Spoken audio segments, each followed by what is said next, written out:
supporting you in your dog parenting journey. The Dynamic Dog Owner with Debbie Potter.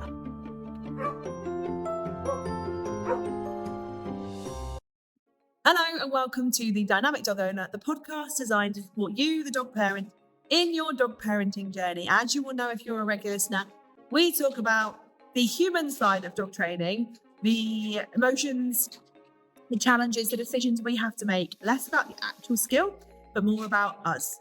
Now, today's episode is inspired by a reel I made online that got a lot of negative thoughts and feedback, which you never know what feedback you're going to get when you put a reel out there or you put a thought out there. But clearly this one, people, A, didn't understand what I was trying to get at, and 2, didn't like. So that's fine.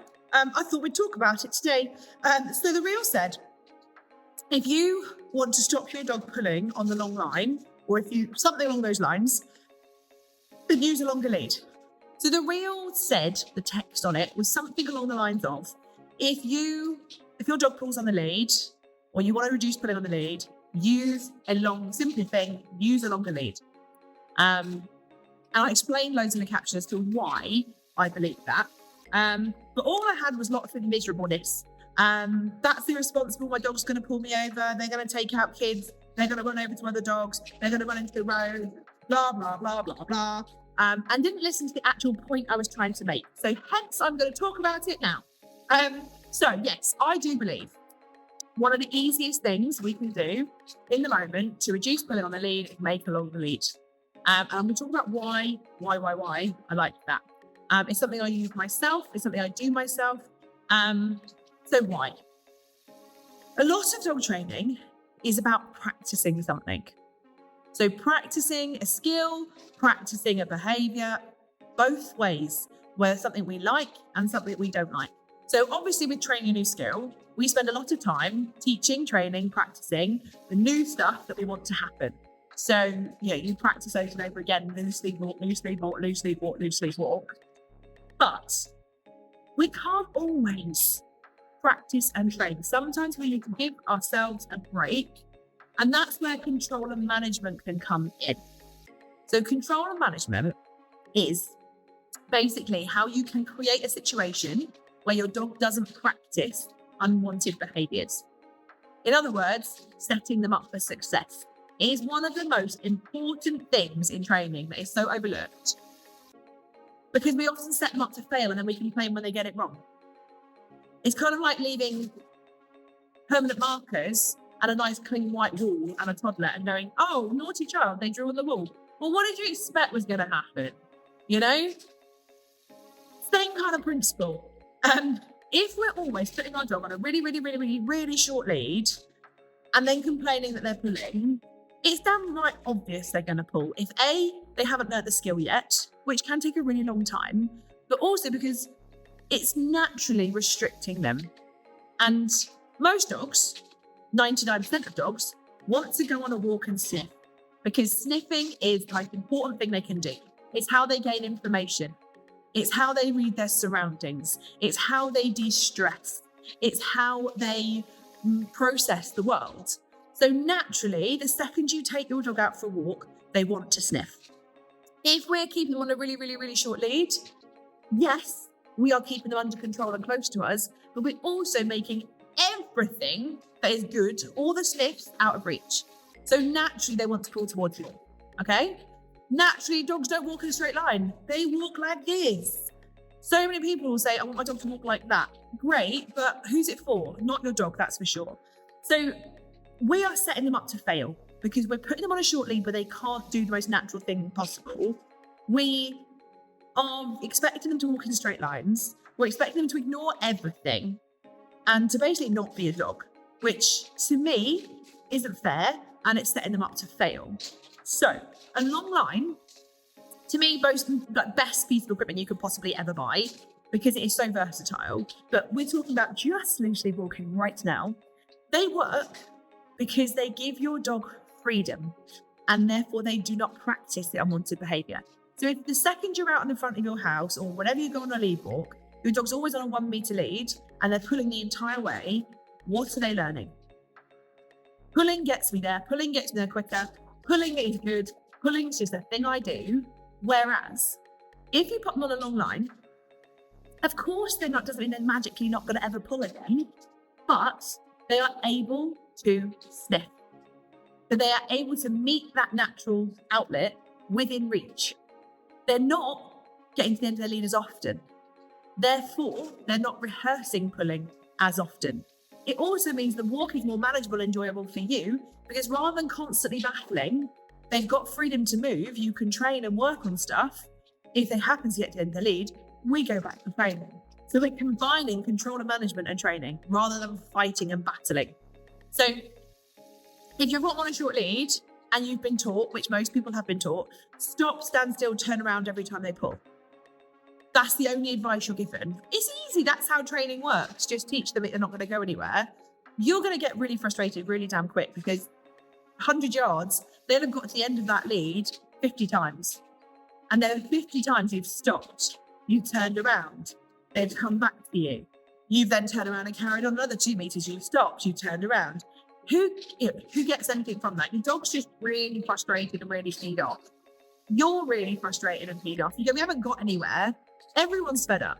Whereas, if when you are in an environment safe to do so, you pop them straight away on a long line, your dog is free to move at their natural pace. Any excitement, any energy they've got, they're sniffing, they're busy. They are going to get to the end of that line, that 100 meters, a handful of times, but it's not going to be as often. If they get to the end of the lead, we stand still, we reward re-engagement. If the lead goes loose, we carry on mooching and wandering. But they're only going to get to the end of that lead maybe 10 times rather than 50. So they're not rehearsing the pulling and getting frustrated as much. Lead work, if you've listened to the podcast before, lead work is one of my absolute passions. I love lead work. I know it's nerdy. I know it's a bit sad, and know most people hate it, but I love it because it's all about connection. And generally speaking, to teach connection, we start on a long line because it's choice-based. It's not forcing a dog to walk by your side. It's giving them the choice to be by your side, but also the choice to go and sniff. The simple rule is if the lead is loose, we can carry on. If it's tense, we stop. Obviously, alongside that, we teach them lead manners. We teach them how to stay with us. We focus on it. But for when we really, really, really need it, rather than every single walk. So when my Dave, who is a champion puller, it took him until he was about 8 to stop pulling on the lead. That's probably why I love it so much, because we work so much on it. And now it's something I enjoy doing with all my dogs. I knew he was just going to pull me. So rather than battle him down the road, we'd pop him in the car, I'd drive to the field, and I'd get straight out and put him on the line. Because I was in an open space, it was safe.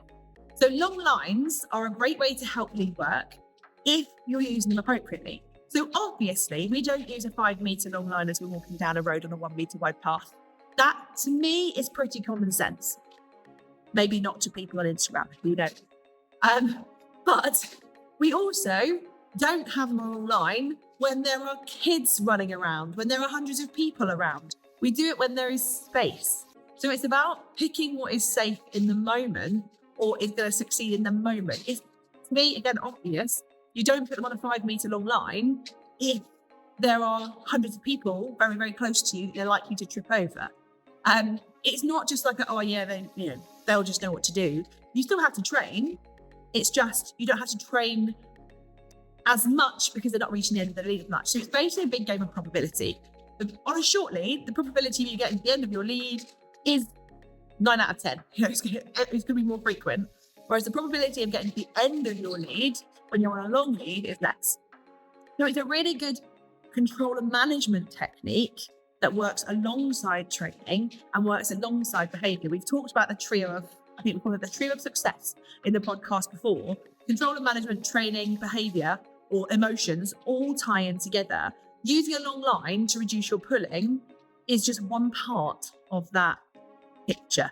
Everything we talk about on the podcast or the themes we talk about on Instagram, they're one little bit of a much bigger program, because obviously I can't tell you absolutely everything you need to know to fix your dog's training problem, because I don't know you on a personal level. Like right now, I'm talking to myself. I don't know who I'm talking to. because I don't know who listens to the podcast. I don't know who's listening. So it's very, very general advice. Likewise on Instagram, very, very general advice.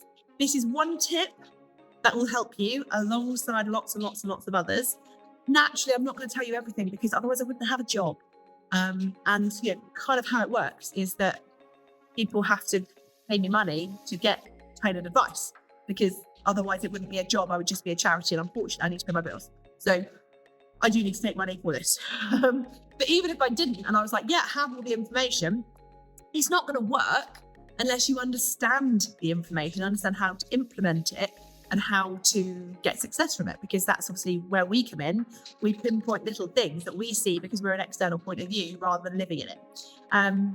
So there you go. That's my little rant. It turned into a little rant. I didn't mean it to. Apologies. It was supposed to be just, hey, how cool are long lines? Hopefully I've got that message across. But I think long lines are great. They are a brilliant way to help reduce your lead work.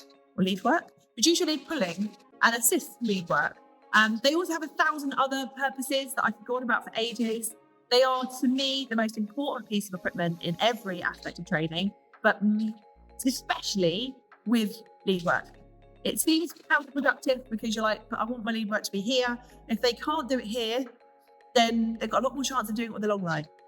And if they can't do a long line, how the hell are they going to do it with a short one? Hopefully you found this little bit of a rant very useful. If you want to know more about long lines, drop me a message and check out our online stuff about lead work. Come and see us in person, and we can help you improve your lead work with all the advice, not just one snippet of it. Have a wonderful week, and I'll catch up with you all really, really soon. If you love listening to the podcast, why not check out the Potter Academy for practical dog training advice and how-to videos. The hub is broken down into sections, and hundreds of pre-recorded videos are there for you to start watching whenever you choose. You can watch them back as many times as you like. You also get to talk to other community members and discuss your training and benefit from live Q&As with myself where you can get your questions answered. Why not make use of our 3-day free trial where you can access all of the content on the hub absolutely free for 3 days. The link is in the description below, so do check that out. And I can't wait to see you in the hub. Thank you for listening to The Dynamic Dog Owner with me, Debbie Potter. See you next time.